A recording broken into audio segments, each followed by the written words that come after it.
Luke chapter 1 verse 37.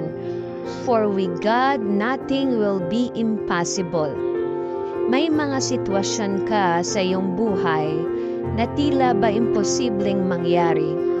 But this verse requires na lumakad na may pananampalataya sa Diyos. Tayo ay manalangin.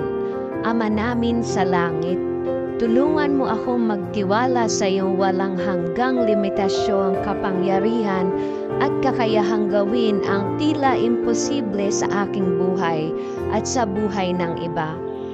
We pray para sa aming pananampalataya, sa aming lakas at pagtitiyaga habang hinaharap ang mga hamon ng buhay. Pagpalain mo ako ng iyong banal na spirito at ang makapakikinig nito.